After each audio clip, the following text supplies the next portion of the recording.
কলেজে তোমাদেরকে সুস্বাগতম। আমি আমার শুভেচ্ছা বার্তাটি এতটুকুতেই সংক্ষিপ্ত করতে চাই, কারণ আমি মনে করি আমার এই শুভেচ্ছা বার্তা তোমাদের কলেজ জীবনের কোনো ভূমিকায় রাখবে না কিংবা কোনো উপকারে আসবে না। সুতরাং আমি তোমাদের সামনে এমন কিছু বাস্তব সত্য উদ্ঘাটন করতে যাচ্ছি যেগুলো হয়তো আমার সিনিয়ররা আমাকে বললে আমি আমার কলেজ লাইফে অনেকটা উপকৃত হতাম, আমার কলেজ জীবনটা আরো অনেক সুন্দর হতো, সুগম হতো।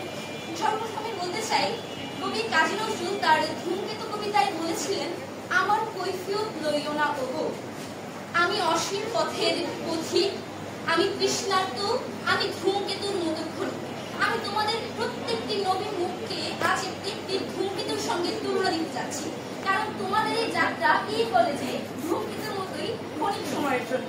তোমরা তোমাদের প্রাইমারি স্কুলে 5টি বছর অতিবাহিত করেছো এবং মাধ্যমিক বিদ্যালয়ে 5 বছর পড়াশোনা করেছো, এবং সামনে যে ইউনিভার্সিটিতে ভর্তি হবে সেখানেও মোটামুটি একটা লম্বা সময় তোমরা অধ্যয়ন করবে।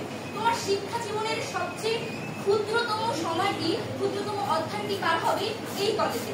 সুতরাং এখানে এই এত অল্প সময়ে এত লম্বা সিলেবাস শেষ করাটা আসলে অনেক বড় একটা চ্যালেঞ্জের বিষয়। তাই এখানে প্রত্যেকটি দিন, প্রত্যেকটি ঘন্টা এবং প্রত্যেকটি সেকেন্ডের মূল্য অপরিসীম, যা সঠিকভাবে ব্যবহার না করলে তোমাকে পস্তাতে হবে পরবর্তীতে।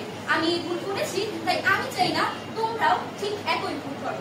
তোমরা হয়তো ইতিমধ্যে শুনেছো বা সামনেই শুনবে, কিছু লোক তোমাদেরকে ডিমোটিভেট করার জন্য বলবে যে পড়ালেখা করে কি হবে।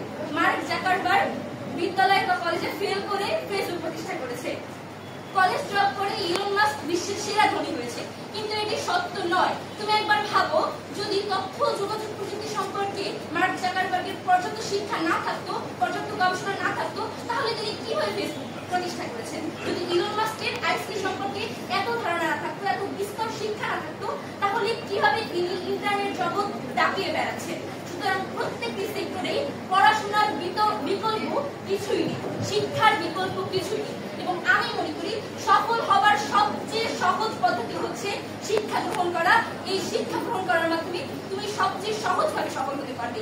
কেননা তুমি হয়তো দেখে থাকবে যে ব্যবসায়ীরা কোটি কোটি টাকা ইনকাম করছে, ফ্রিল্যান্সিং করে মাসে লাখ লাখ টাকা ইনকাম করা হচ্ছে, কিন্তু তুমি ওই 10% ব্যক্তিকে দেখতে পাচ্ছ যারা সফল হয়েছে। তুমি পিছনের 90% ব্যক্তিকে দেখতে পাচ্ছ না, যারা তাদের পুঁজি নষ্ট করেছে, যারা তাদের মেধা নষ্ট করেছে, সময় নষ্ট করেছে, আর তাদের ভবিষ্যৎ অন্ধকার। সুতরাং সবচেয়ে সহজই সফল হওয়ার উপায় হচ্ছে পড়াশোনা।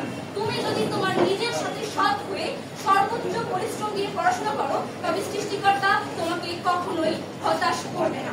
সর্বশেষ করছি, কিন্তু শেষ করছি না, একটা কথা বলতে চাই যে আমি পড়াশোনার ব্যাপারে অনেক কথা বললাম। পড়াশোনা অবশ্যই করবে, তবে সাথে সাথে একটি ভালো মানুষ হয়ে উঠবে, কারণ দুর্জন বিদ্যান হইলেও পরিত্যাজ্য। তুমি তোমার শিক্ষককে সম্মান করলে শিক্ষার্থীর সম্মানের যে দোয়াটা পাবে, সেটা কিন্তু তোমাকে তুমি যে অবস্থানে যাবে তার চেয়ে আরো অনেক বেশি সামনে এগিয়ে নিয়ে যাবে।